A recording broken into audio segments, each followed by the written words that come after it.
Even Nagababu అంశం కూడా ప్రస్తావించారు. దానికన్నా ముఖ్యమైన అంశం కాబట్టి మనం దీన్ని పేర్ని నాని వ్యవహారంలో పేర్ని నాని చేసిన విమర్శలను ఆయన తిప్పికొట్టాడు. ఇప్పుడు అసలు ఆవిడ పేరు మీద పెట్టింది ఎవరు? మీరు. కాబట్టి ఆవిడ పేరు మీద ఉంది కాబట్టి గోదాములు, ఆ గోదాములలో మిస్ అయిన బియ్యంకి సంబంధించి ఎవరి పేరు మీద ఉంటే వాళ్ళమే పెడతారు కదా. అలాగని చెప్పేసి అరెస్ట్ కూడా చేయలేదు. నిజం చెప్పాలంటే ఆవిడ A1గా ఉన్నారు, పేర్ని నాని గారి భార్య. A2గా ఉన్నటువంటి గోదాం మేనేజర్ని అరెస్ట్ చేశారు, కానీ A1గా ఉన్నటువంటి ఆవిడని అరెస్ట్ చేయలేదు. మొత్తానికి అయితే వాళ్ళు సాధించుకున్నారు. ఈరోజు ముందస్తు బెయిల్ కూడా తెచ్చుకున్నారు, ఏదైతే వాళ్ళు కోరుకున్నారు. అలాగే వ్యవస్థలు కూడా ఆ రకంగానే ఆయనకి సపోర్ట్గానే ఉన్నట్టున్నాయి ఇండైరెక్ట్గా. అది పక్కన పెడితే ఇవన్నీ దృష్టిలో పెట్టుకుని కూడా పేర్ని నాని గారు అలా మాట్లాడటాను అలా చూడాలి. అంత సీనియర్ పర్సన్ అంత విపులంగా మాట్లాడతాడు. ఇంట్లో ఆడవాళ్ళని రోడ్డు మీద లాగారు అంటాడు ఏంటండి? అసలు ఆవిడ పేరు మీద పెట్టింది ఆయన. బియ్యం తరలించేది ఆవిడ కాదు కదా, ఆవిడేం తరలించదు కదా. పేర్ని నాని గారికి తెలియకుండా తరలించారా లేదా పక్కన పెడదాం. మిస్ అవ్వడం అనేది కారణం ఎవరవుతారు? కృష్ణానీల్ గారు. పేర్ని నానికి సంబంధించినటువంటి విషయంలో పేర్ని నాని ప్రస్తావన చేశారు. మా ఆవిడని ఇట్లా అరెస్ట్ చేయడానికి, మహిళల్ని ఇలా అరెస్ట్ చేయడానికి ప్రయత్నం చేస్తున్నారని చెబుతూ ఒక ట్విస్ట్ ఇచ్చారు. చంద్రబాబు నాయుడు ఈ విషయంలో అరెస్ట్ చేయొద్దు అని అంటే కొల్లు రవీంద్ర అరెస్ట్ చేయాల్సిందే ఒత్తిడి చేస్తున్నారు అని అంటే మీరు గమనించండి. అంటే ఇది అనకుండా ఏమైనా పేర్ని నాని అన్నారు. నాకు తెలిసి ఈ ప్రభుత్వంలో ఉండేటువంటి వాళ్ళు గత ప్రభుత్వానికి సంబంధించినటువంటి వాళ్ళ అవినీతికి సంబంధించినటువంటి విషయంలో చాలా కేటగారికల్ గా రెస్పాండ్ అవుతున్నారు.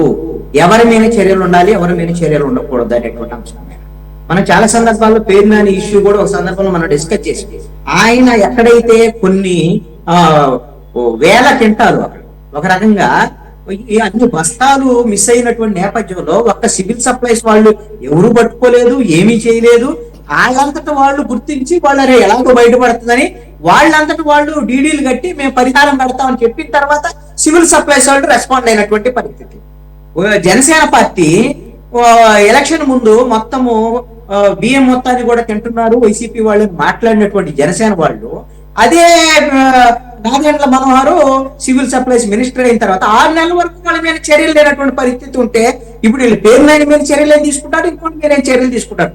తీసుకునేటువంటి పరిస్థితి లేకనే ఇప్పుడు వాళ్ళని అరెస్ట్ చేయలేకపోవటం ఏదో అధికారులు లేదా పోలీసులు వైఫల్యం కాదండి. ప్రతిదీ కూడా ఇలాంటి రాజకీయ నాయకులకు సంబంధించినటువంటి విషయాల్లో ఒక్క చిన్న స్టెప్ వేయాలన్నా సరే పొలిటికల్ బాసుల ఆదేశాల మేరకే చేస్తారు.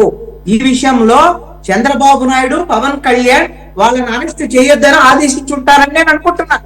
లేకపోతే అరెస్ట్ చేసేవాళ్ళు ఎవరైనా నిందితులు అన్న తర్వాత నిందితులు ఆడవాళ్ళ, మగవాళ్ళ, లేక వాళ్ళు దళితుల, ముస్లింల ఇలాంటివన్నీ చట్టం ముందు ఏమి ఉండదండి. ఎవరైనా అరెస్ట్ చేస్తారు, దానికే ఉండదా అరెస్ట్ చేసేటువంటి విషయంలో. ఎందుకంటే మీన్స్ ఇదేనండి, పొలిటికల్ బాసులు వాళ్ళకి అలాంటి అవకాశం ఇచ్చారు. అరెస్ట్ చేయొద్దని అనుకున్నారు, చేయలేదు పోలీసులు. ఇప్పుడు ముందస్తు బెయిల్ వచ్చింది, ఊరికే ప్రగల్భాలు పలుకుతారు, వాళ్ళు మాట్లాడతారు, అంతవరకే పరిమితం. ఎవరు మేము వీళ్ళు అరెస్ట్ చేయించేది? కింది స్థాయి కార్యకర్తల్ని, కింది స్థాయిలో ఉండేటువంటి వాళ్ళని, వైఎస్ఆర్ కాంగ్రెస్ పార్టీ సోషల్ మీడియాలో పోస్టులు పెట్టే వాళ్ళని చీల్చి చెంటాడేటువంటి వ్యవహారం అయితే చేస్తారు. నాయకుల విషయంలో మాత్రం జరగదండి. అందరూ ఒకటే, వాళ్ళు ఒకళ్ళు కాపాడుకుంటారు. జరిగేటువంటి పరిణామాలు దీన్ని ఇట్లా అర్థమవుతున్నటువంటి అంశం.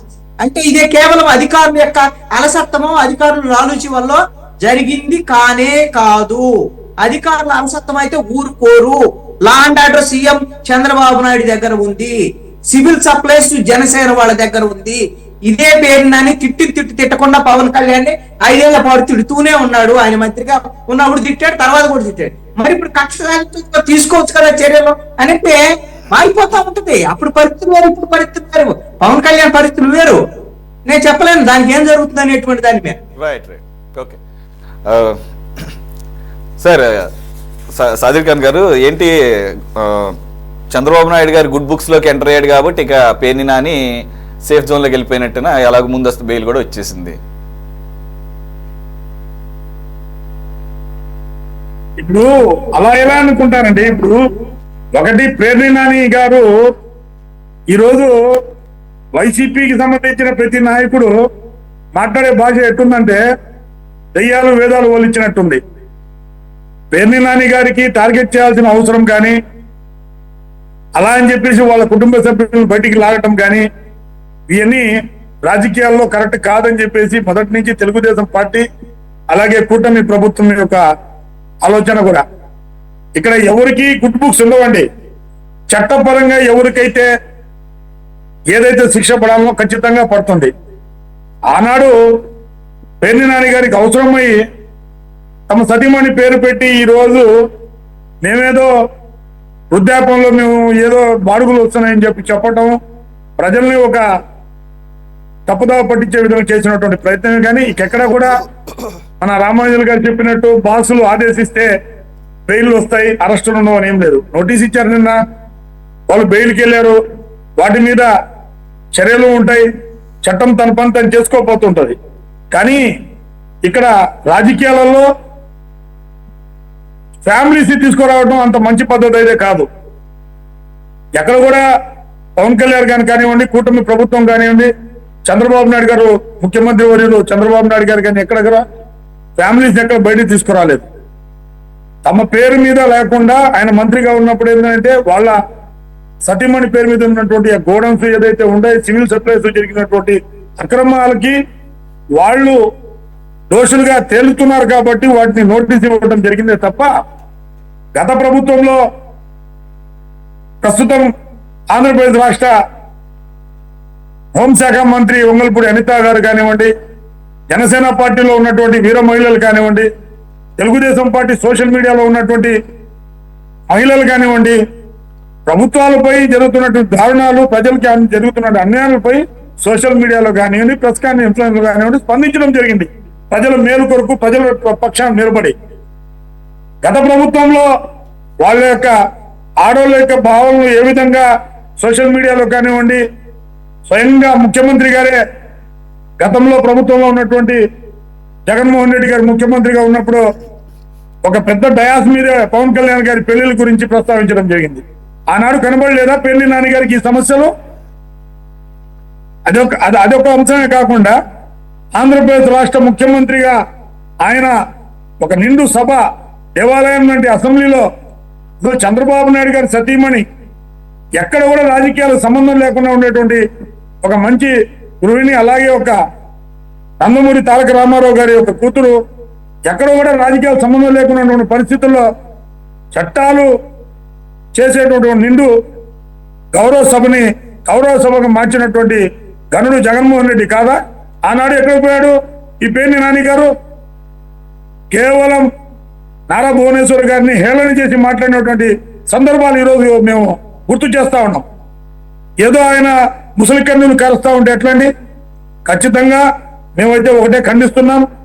రాజకీయాలలో పర్సనల్స్ చాలా ఉంటాయి, కుటుంబ వివరాలు చాలా ఉంటాయి.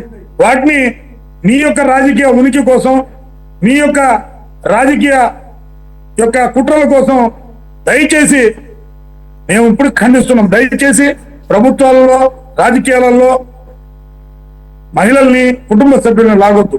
పర్సనల్ అనేకుండా ఏ విషయంలో ఏ ఇళ్లలో సమస్యలు లేవండి. ఉన్నా కూడా ఒక ప్రజాప్రతినిధిగా, ఒక పార్టీ అధ్యక్షుడిగా, సుదీర్ఘ రాజకీయ అనుభవం ఉన్నటువంటి వ్యక్తిగా ప్రజల కోసం, ప్రజల యొక్క ఆంధ్రప్రదేశ్ రాష్ట్ర భవిష్యత్తు కోసం పాటుపడతా ఉంటే నిండు అసెంబ్లీలో హేళన చేసినటువంటి సందర్భాలు ఈరోజు మళ్ళీ గుర్తు చేస్తా ఉన్నాం. ఎవరండి చేసింది? ఇవన్నీ గుర్తు చేసుకోవాలి. పేర్ని నాని గారు గతంలో ఏం ప్రభుత్వం పోయి 3-4 సంవత్సరం కాలేదుగా, 6-7 నెలలేగా మీరున్నారు కదా. ఆ రోజు గుర్తుకు రాలేదా? ఇతర ఫ్యామిలీలు, ఇతర భార్యలు, ఇతర పర్సనల్ విషయాలు గుర్తుకు రాలేదా? వీటన్ని పక్కన పెట్టి ఏదో తప్పుదోవ పట్టించే ప్రయత్నమే. ఖచ్చితంగా ఇప్పుడు ఎవరైతే ఈ యొక్క పెద్ద బాసుల వల్ల బెయిల్లు వచ్చినాయి, అరెస్టులు జరగలేదు, ఖచ్చితంగా ప్రభుత్వం సంబంధించిన ఖజానా కానివ్వండి, ప్రజలకు సంబంధించిన ఖజానాల్లో గండి కొట్టే విధంగా చేస్తుంటే, ఒక అక్రమాలకి, దారుణాలకి, అలాగే ప్రభుత్వ ఆస్తుల్ని కొల్లగొట్టే ప్రయత్నం చేస్తుంటే నిర్ధారణ అయితే ఖచ్చితంగా చట్టం తన పని తను చేసుకోబోతుంది. ఇందులో ఎక్కడ కూడా పెద్ద బాసుల ప్రమేయం ఉండదు. చట్టం తన పని ఖచ్చితంగా చేసుకుంటా పోతుంది. రైట్ సబీర్ గారు. బాజీ గారు, ఇక్కడ ఈరోజే మరో నోటీసు. ఇంతకుముందు ఆల్రెడీ 1,70,00,000 కట్టారు కదా, అప్పటికి ఇంకా లెక్క తేలింది. మనం ఇంతకుముందు డిబేట్లో కూడా మనం మాట్లాడుకున్నాం 185 మెట్రిక్ టన్నులు, ఇప్పుడు మొత్తం తేలింది 378 మెట్రిక్ టన్నులు. కాబట్టి మిగిలిన వాటికి కూడా నష్టపరిహారంగా మరో 1,68,00,000 కట్టాలి అని. బట్ అది నష్టపరిహారం అదే కేసే కదా మనం అనుకున్నది, అలాగే ఇప్పుడు అది కనపడుతుంది కూడా. కాకపోతే ఏంటంటే పేర్ని నాని గారు ఎన్నాళ్ళు మీడియా ముందుకు రాకుండా ఈరోజు మీడియా ముందుకు రావటం అలాగే ఆయన చంద్రబాబు నాయుడు గారి మెప్పు పొందే విధంగా మాట్లాడటం, చంద్రబాబు నాయుడు గారి దగ్గరికి అంశం వెళ్ళినప్పుడు లేదు అదేం పని, అసలు ఇంట్లో ఆడవాళ్ళ మీదకి వెళ్ళటం ఏంటి, అరెస్టులు గిరిస్టులు ఏంటని చెప్పేసి ఆయన ఏదో వారించారని. ఇది కానీ ఇక్కడ లోకల్గా ఉన్నటువంటి నా ప్రత్యర్థులు ఖచ్చితంగా నన్ను ఒక రోజైనా కానీ జైల్లో పెట్టాలన్న కోరిక వాళ్ళకు ఉందనంటే, కావాలంటే ఆయన మీద కక్ష ఉంటే ఆయన మీద, కావాలంటే వాళ్ళ కొడుకు మీద ఉంటే వాళ్ళ కొడుకు మీద కూడా కక్ష తెచ్చుకుంటే ఈ చెప్పటం ఇవన్నీ కూడా ఈ నోటి నుంచే. తెలుగుదేశం వాళ్ళు ఏమంటున్నారంటే అసలు రెండు కూడా రాంగ్. ఆయన మేబీ ఆడవాళ్ళ పట్ల ఏమైనా సాఫ్ట్ గానే ఉండొచ్చు కానీ కక్షపూరితంగా వ్యవహరించండి అని చెప్పేసి ఆయన అనడం చెప్పేసి వాళ్ళేది ఖండిస్తున్నారు. పక్కన పెడితే అసలు ఈయనకి what goes around comes around అని ఒక నానుడు ఉంది ఇంగ్లీష్లో. అంటే నువ్వు ఏదైతే మీ గత ప్రభుత్వంలో ఆడవాళ్ళ మీద ఇంట్లో వాళ్ళ మీద పడ్డావో కరెక్ట్గా ఈరోజు ఇవన్నీ ఆయన గుర్తుండక కాదండి. ఇందాక తెలుగుదేశం ప్రతినిధి అంటున్నాడు కదా నీకేం గుర్తులేదని. అబ్బా ఈయన చాలా తెలివిగల, వాళ్ళ అందరిలోనూ తెలివిగలటువంటి రాజకీయ నాయకుడు, ఆయనకి వాళ్ళ రాజకీయ కుటుంబ నేపథ్యం కూడా ఉంది కాబట్టి ఆయనకి తెలుసు. కానీ అటువంటి పరిస్థితి వచ్చింది తప్ప అతను కూడా అడ్మిట్ చేయాల్సినటువంటి పరిస్థితి, ఇంట్లో ఆడవాళ్ళ మీద అని చెప్పేసి ఒక నెపం నెడుతూ. మరి నష్టపరిహారం అడగంగానే ఎందుకు కట్టావు, లెటర్ ఎందుకు రాసావు, మా దగ్గర మిస్ అయిందని చెప్పేసి, ఏదో మహా అయితే ఒక 100 కేజీలు లేదా ఒక 50 కేజీలు తేడా వస్తుంది ఏదన్నా తూకంలో తేడాలు ఉంటే, తూకంలో తేడాలు అని చెప్పేసి ఎక్స్క్యూజెస్ ఎలా చెప్పావు. ఇవన్నీ కూడా ముందే తెలిసి తప్పు జరిగిందని తెలిసి నువ్వు ఈరోజు. కానీ ఒకటైతే జరిగింది సార్, పేర్ని నాని గారు ముందు జాగ్రత్తగా ఇవన్నీ ఆలోచించే తెలివిగా ఇంట్లో ఆడవాళ్ళ పేరు మీద పెట్టాడేమో. లేదా అదే కనుక పేర్ని నాని పేరు మీద ఉంటే బయటకు లోపల he would have been behind the bars. అవునా కదా సార్? ఖచ్చితంగా అండి. యాక్చువల్ గా నారా లోకేష్ గారి రెడ్ బుక్ లో ఉన్న చేపల్ని ఎలా వలేసి పట్టాలి, ఎక్కడెక్కడ ఉన్న ఈ చేపలు ఎలా పట్టుకురావాలని చెప్పేసి ప్రయత్నం జరుగుతున్నమాట వాస్తవమే. కానీ ఈ చేప అయితే ఈ ఇన్సిడెంట్ కి ఏదైతే ఈ జరిగిన కేసులో పేర్ని నాని గారి మీద ప్రభావం పెద్దగా ఉండదనేది నా అభిప్రాయం.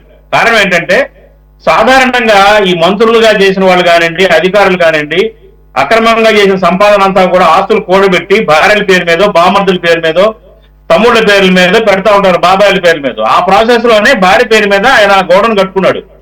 కాకపోతే ఇక్కడ సివిల్ సప్లైస్ శాఖ అధికారులు ఒక తప్పు చేశారు. ఏంటంటే వాళ్ళు గమనించారు ఆ గోడౌన్లో ఉన్న కొన్ని వేల క్వింటాళ్ల బియ్యం షార్టేజ్ ఉంది అని. ఆ షార్టేజ్ ఉన్నప్పుడు ఇమ్మీడియట్ గా దాని మీద కేసు పెట్టాలి. వాళ్ళు డిమాండ్ నోట్ కాదు ఇవ్వాల్సింది. వాళ్ళు ఇంత షార్ట్ అయ్యింది, మీరు పే చేయండి, ఇంత కాంపన్సేషన్ కట్టండి, పరిహారం కట్టండి అని నోటీసులు ఇవ్వకుండా ఉన్నట్టయితే ఈ కేసులో చాలా బలం ఉండేది. ఎందుకంటే డైరెక్ట్ గా అతను చీటింగ్ కేసు, మోసం చేసిన కేసు అవుతుంది. ఇప్పుడు వన్స్ ఒక్కసారి వీళ్ళు డిమాండ్ నోట్ ఇచ్చిన తర్వాత అతను పే చేసేసాడు, అక్కడ కేసు వీక్ అయిపోయింది. కాకపోతే అది ఆ జరిగిన ఇన్సిడెంట్ మీద నామినల్ గా ఒక కేసును రన్ చేస్తారు కానీ ఆ కేసు కూడా నిలవదు. మళ్ళీ ఇంకో డిమాండ్ నోట్ ఇచ్చారు, మళ్ళీ కడతాడు డబ్బులు. సో ఏంటి, ఏదైతే పోయిన మాయైపోయిన బియ్యానికి సరిపోయిన డబ్బు కట్టేసేసాడు, రిటర్న్ అయిపోయింది. ఇంకా కేసులో ఇంకా బలం ఎక్కడ ఉంటుందని రేపు కోర్టుకు వెళ్ళినా కానీ, హైకోర్టుకు వెళ్ళినా కానీ ఈ కేసులు నిలబడవు. కాబట్టి ఏంటంటే సివిల్ సప్లైస్ శాఖ చేసిన తప్పిదం ఏంటంటే వెంటనే కేసు అతని మీద 420 కేసు, క్రిమినల్ ఏదైతే సెక్షన్స్ అప్లై అవుతాయో, దొంగతనం, చీటింగ్, వాటి మీద కేసు కట్టి ఉండాల్సింది.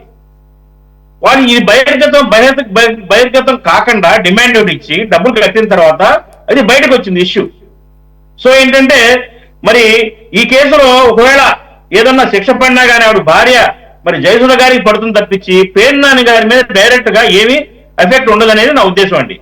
కాబట్టి ఏంటంటే ఖచ్చితంగా పేర్ని నాని గారు తను మంత్రిగా ఉన్నప్పుడు వాడిన భాష కానివ్వండి, ప్రవర్తన కానివ్వండి, అప్పుడున్న అపోజిషన్ లీడర్స్ కి చంద్రబాబు నాయుడు గారిని కానివ్వండి, పవన్ కళ్యాణ్ గారిని కానివ్వండి దూషించిన విధానం అది గర్హనీయం.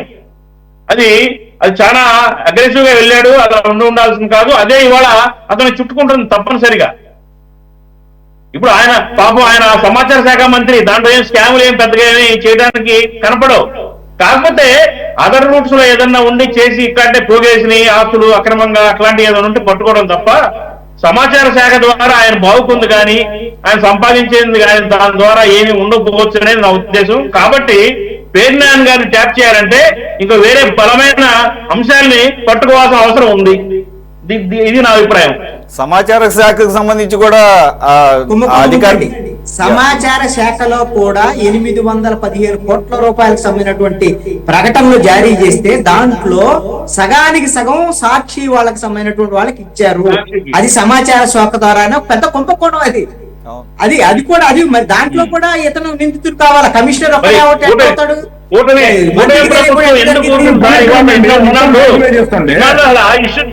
ఆ ఇష్యూస్ ఎందుకు ఊరుకున్నారు?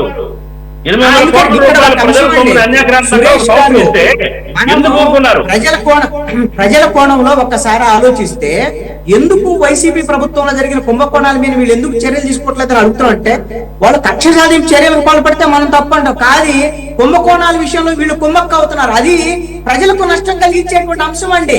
అది ప్రజాధనం.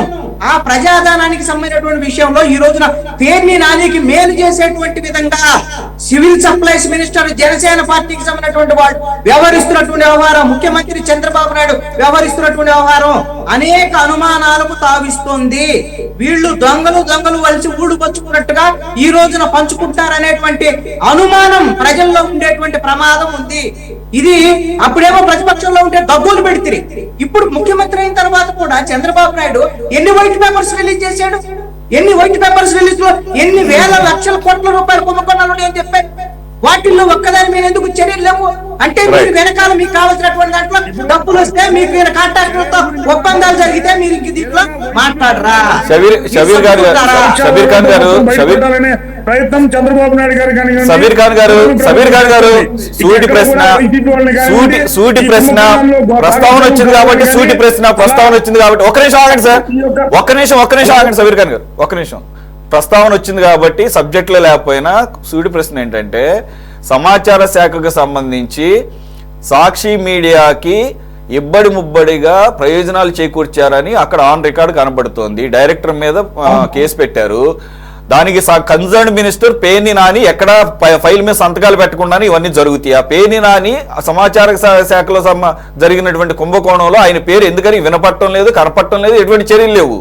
మరి అందు గురించే కదా మీరు విమర్శలు ఎదుర్కోవాల్సిన పరిస్థితి వస్తుంది.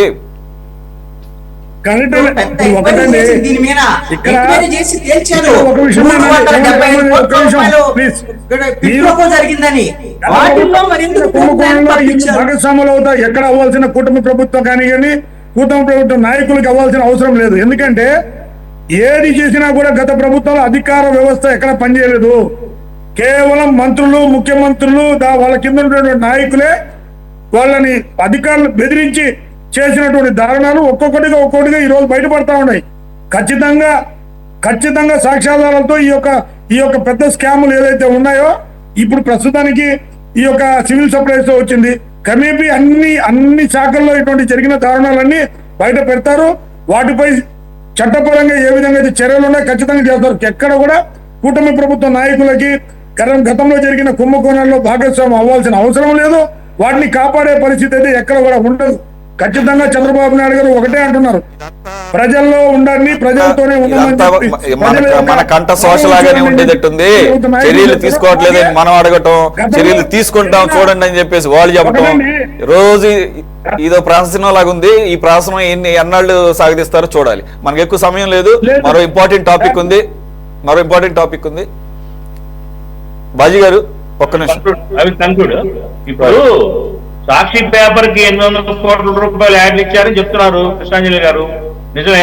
ఆ సాక్షి పేపర్ 800 కోట్లు ఇచ్చినా 88,000 కోట్లు ఇచ్చినా అది జగన్మోహన్ రెడ్డి గారి భోషానికి వెళ్ళేదే, ఈయన జైలుకి వచ్చేదేం లేదు, ఈయన బాగుకునేది ఏం లేదు. ఒక విషయం. రెండో విషయం ఏంటంటే వాళ్ళు ఒకవేళ దాని మీద మీరు కేసులు పెట్టి కోర్టుకు వెళ్ళినా మా సాక్షి పేపర్ రెప్యుటేషన్ ఎక్కువ, మా సర్క్యులేషన్ ఎక్కువ, కాబట్టి ప్రభుత్వ యాడ్స్ కానీ ఏ యాడ్స్ అయినా మాకే ఇస్తారు, కాబట్టి అందుకే అలా వచ్చినాయి కానీ దీంట్లో అక్రమం లేదని చెప్పేసి కోర్టుల్లో చెప్పుకుంటారు. కాబట్టి ఇవన్నీ నిలబడవు సార్, ఈ నిలబడేవి కావు. కాబట్టి ఏంటంటే చెప్పుకోవడమే కానీ చర్యలు తీసుకోవడానికి లేని పరిస్థితి. మీరు చెప్పేది టెక్నికల్ గా మేబీ కరెక్ట్ అవ్వచ్చేమో కానీ ప్రపంచంలో ఇంత పెద్ద వింత ఎక్కడ ఉండదండి. ముఖ్యమంత్రి స్థానంలో ఉండి సొంత సంస్థలకి రకంగా సంతకాలు పెట్టించుకొని కోటాను కోట్లు ప్రయోజనం చేసుకుంటే బయట అసలు ఎక్కడా కూడా ఇంత వింతలు మనం చూడం. రెండో పాయింట్, మన కోర్టులో చూస్తుంటాం కదా సార్, ఈ సాక్షాత్తు జగన్మోహన్ రెడ్డి గారి కేసులు అలాగే రకరకాల కేసుల్లో జడ్జిలు గనక అంతకుముందు ఆ పర్టికులర్ పిటిషనర్ తరపున వాదిస్తే వాళ్ళు గనక జడ్జిమెంట్ ప్యానల్లో ఉంటే గనక నాట్ బిఫోర్ మీ, నేను దీనిని విచారించను, నేను దీని నుంచి తప్పుకుంటున్నానని ఎలాగైతే ఒక మోరల్ వాల్యూస్తో చెబుతారో అటువంటి మోరల్ అంతకన్నా ఎక్కువ ఉండాలి సార్. వీళ్ళు ప్రజాప్రతినిధులు, నాట్ ఓన్లీ ప్రజాప్రతినిధి కాదు, ఏకంగా ముఖ్యమంత్రివి, రాష్ట్రం నమ్మి ప్రజలందరూ కూడా నీకు ఒక మ్యాండేట్ ఇచ్చి మీకు ఆ ప్రజల ఇది ప్రభుత్వానికి సంబంధించినటువంటి ఆర్థిక లేదా ఖజానాకి కస్టోడియన్గా పెట్టారు. ప్రతి రూపాయిని కూడా రెస్పాన్సిబుల్. దానికి కంప్లీట్ వ్యతిరేకంగా ఈ రకంగా ఏదో వాదించుకోవాలంటే వాదించుకోవచ్చు. అందరికీ తెలిసింది అసలు సర్క్యులేషన్ ఎవరికి ఎక్కువ ఈ రాష్ట్రంలో మొదటి నుంచి ఎన్ని దశాబ్దాలుగా. ఆ సర్క్యులేషన్ దెబ్బ కొట్టడం కోసం నువ్వు నీ ప్రభుత్వం కలిపి ఆ వాలంటీర్లకి లేకపోతే సచివాలయంలో ఖచ్చితంగా పేపర్ కొనాలని ఆ పేపర్ కాస్ట్ కూడా 200 రూపాయలే ఫిక్స్ చేసావు. యాక్చువల్గా మిగిలిన పేపర్ అంటే ఫర్ ఎగ్జాంపుల్ ఈనాడు కొనాలంటే 207 రూపాయలు కొనాల అవుతుందట నెలకి. కానీ నీ సాక్షి పేపర్ కొనడానికి 183 రూపాయలు 187 రూపాయలు. ఆ రకంగా చూసినా కూడా తప్పే జీవో ఆ రకంగా ఇవ్వడం అనేది. అందరికీ కామన్ ప్లే గ్రౌండ్ కామన్గా ఉండాలి కాబట్టి నువ్వేం చేయాలి, అన్ని పేపర్ల యొక్క నెలవారీ చందాన్ని దృష్టిలో పెట్టుకొని 207 రూపాయలే మ్యాక్సిమం ఉంటే 210 రూపాయలు ఎంతో పెట్టాలి. 200 పెట్టావంటే కావాలని నీ గవర్నమెంట్లో నువ్వు పెట్టినటువంటి అదేంటి సచివాలయ వ్యవస్థ మీ పేపర్ కొనుక్కుంటే ఇంకే పేపర్ కొంటుంది, ఊరుకుంటావా కొనకపోతే? అలాగే దాదాపుగా 250 నుంచి 2,50,000 రూపాయల సర్క్యులేషన్ పెంచుకుని ఆ రకంగా ఇండైరెక్ట్ గా సర్క్యులేషన్ పెంచుకొని ఈ రకంగా యాడ్లు తీసుకుంటాం. ఎవరికి తెలుసు సార్ ఇదంతా? కాబట్టి సరిగ్గా కనుక వాదిస్తే ఈ కూటమి ప్రభుత్వానికి ఇదే పెద్ద విషయం కాదు. మరి వీళ్ళు ఎందుకు తాత్సారం చేస్తున్నారో నాకేం అర్థం కావట్లేదు. కృష్ణాంజలి గారు అన్నట్టు సార్ కృష్ణాంజలి గారు ఆల్రెడీ దీని మీద విజిలెన్స్ ఎన్ఫోర్స్మెంట్ ఎంక్వైరీ చేసిందండి. ఎంక్వైరీ చేసి ఆధారాలతో సహా మొత్తం 43% ఒక్క సాక్షికే వెళ్ళాయి. ఇది క్విడ్ ప్రోకో. వాళ్ళకున్నటువంటి సర్క్యులేషన్ అంతా, మిగతా వాళ్ళకున్నటువంటి సర్క్యులేషన్ అంతా అన్నిటిని వాళ్ళు ఎస్టాబ్లిష్ చేశారని ఆధారాలతో సహా తప్పు చేశారు సమాచార శాఖ INPR వాళ్ళు అనేటువంటిది తేల్చిన తర్వాత ఇప్పుడు ఏసీ కేసు పెట్టారండి. అందుకని ఆధారాలు ఉన్నాయి, అసలు పూర్తి స్థాయి ఆధారాలు దొరికిందని కేసు పెట్టారు. అవును. అలాగే ప్రకటనకి సంబంధించి ఏ పేపర్ అయినా ఒక రేటు అడుగుతుందంట. రేటు అడిగిన దానికన్నా కూడా ఎక్కువ రేటు సాక్షికి చాలా ప్రేమతో చాలా దీంతో ఎప్పటికప్పుడు కమిటీ వేసి ఆ కమిటీకి చైర్మన్ గా అదే INPR కమిషనర్ నాయలే నిర్ణయం తీసుకుంటున్నారు. ఇదండి అంటే వాళ్ళు వడ్డిచ్చేవాడు మనోడు అయితే చివరి పంతులు వస్తాడండి. సాక్షిలో ఎక్కడున్నా సరే ఏసై మందే అనేటువంటి విధంగా చేస్తే తప్పు కదా. అది క్విడ్ ప్రోకో. ఇప్పుడు ప్రజాధనాన్ని తీసుకెళ్లి ఒకరికి ఇస్తానంటే ప్రకటనలు ఇవ్వాల్సిందే, కాదంటల్లా. వాళ్ళకి వీళ్ళకి ఇవ్వాలని కాదు. మనం ఒక రూల్స్ అండ్ రెగ్యులేషన్ ఫ్రేమ్ చేసుకున్నప్పుడు దాని ప్రకారంగా చేయాలి కదా. అది చెయ్యలేదు అని అంటే ఎవరు ప్రభుత్వం ఉన్నప్పుడు వాళ్ళు ఇష్టారాజ్యంగా చేసుకుంటే ప్రజల డబ్బులు మొత్తాన్ని దోచేస్తూ ఉంటే తప్పు కదా. దాని తప్పనాలు ఎవరైనా సరే జగన్మోహన్ రెడ్డి చేసిన తప్పే, ఇప్పుడు కూటమి వాడు చేసినా కూడా తప్పే. కాబట్టి ఈ విషయంలో కూడా పేరు నాని తప్పించినటువంటి పరిస్థితులు ఉన్నాయి. ఏదో నాకు తెలియదు, రేపో మాపో జనసేనలో చేరతాడో తెలుగుదేశం పార్టీ మొత్తానికి ఏం జరిగింది అలాగే కనపడుతుంది సార్, అలాగే కనపడుతుంది. చూద్దాం ఏదైనా జరగవచ్చు.